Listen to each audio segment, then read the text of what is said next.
FUTEA, né? Muito legal que a gente precisa conhecer um pouco mais. Então, Renato, fala pra gente um pouco como é que foi desenvolvido isso. E eu sei que tudo é muito novo ainda, Sim. Tudo é muito novo, então algumas experiências, em especial com o Felipe, Sim. que deu certo, então você vai, isso aqui funcionou, isso aqui pode ser melhorado ali, isso aqui pode funcionar em outro contexto também, enfim. Fala um pouco também sobre essa adaptação no esporte e na sua maneira de ver enquanto educador físico.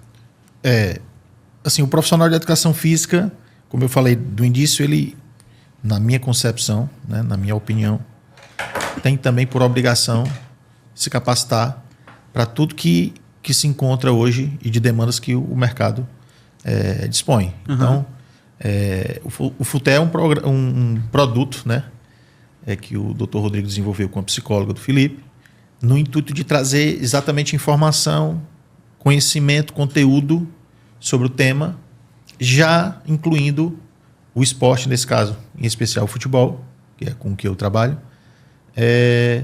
de maneira que os profissionais dessa área, que atuam nessa área, eles tenham ali informações privilegiadas, inclusive do ponto de vista terapêutico e clínico, porque o profissional que acompanha o Felipe vai ter ali informações que nós não conseguiríamos coletar pelo aluno, pela criança ou só pelos pais.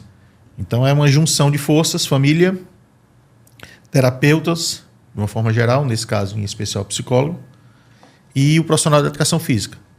Então juntar esse tripé aí, né, entre o que essa criança vivencia em casa, no consultório ou no ambiente terapêutico e no esporte, nós acreditamos e vimos isso na prática, que tem uma grande possibilidade de uma evolução nos mais diversos ambientes, inclusive do ponto de vista social, como ele bem citou aí, dele criando ali o vínculo de amizade com garotos que convivem com ele só no futebol.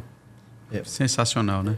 Esse introdutório, JP, do FUTEA, primeira coisa, o futebol, por ser um esporte coletivo, ele é fantástico para poder desenvolver esse tipo de projeto. Uhum. Né? Mas a criança, qualquer criança, independente de ser autista, ela é superficialmente avaliada na sua compleição física, sua capacidade muscular, seus níveis de atenção e de orientação.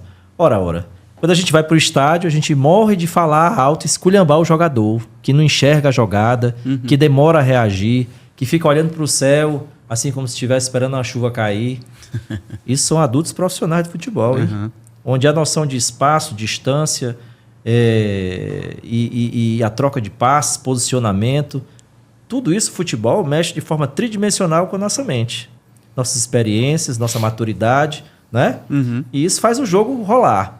Uma criança que não teve a oportunidade que nós tivemos, a nossa geração, de se relacionar com o meio, com a rua, verdade, ela vem com a limitação de diferenças muito grande. E ela entra numa aula de futebol, ainda assim trazendo consigo questões inatas. Tem menino que só morou em condomínio, mas nasce craque do mesmo jeito.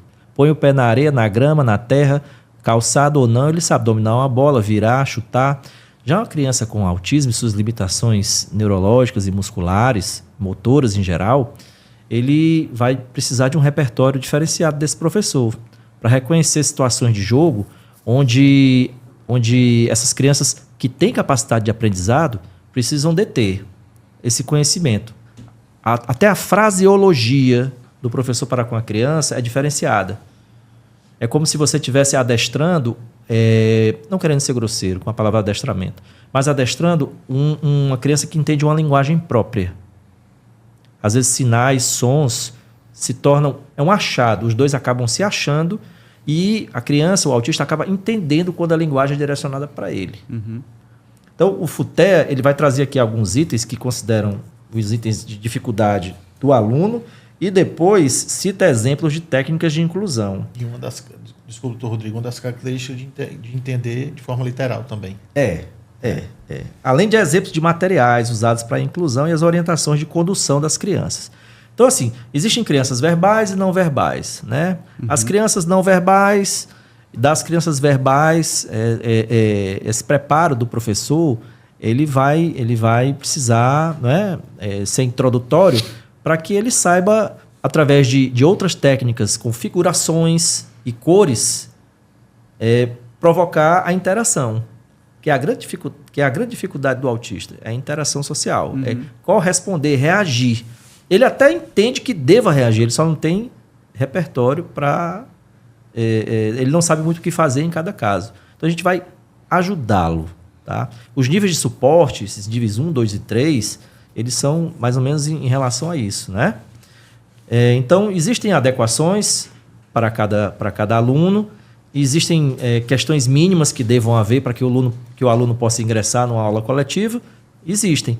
Mas, em contrapartida, os professores abastecidos, né, dessas capacidades vão ser muito mais empáticos e vão desenvolver muito melhor suas aulas com os alunos autistas e com os demais. Se você gostou desse corte, então se inscreve no nosso canal, aciona o sininho de notificação e também deixa o seu like para receber todas as informações dos episódios novos que a gente lança aqui no Maestros da Bola.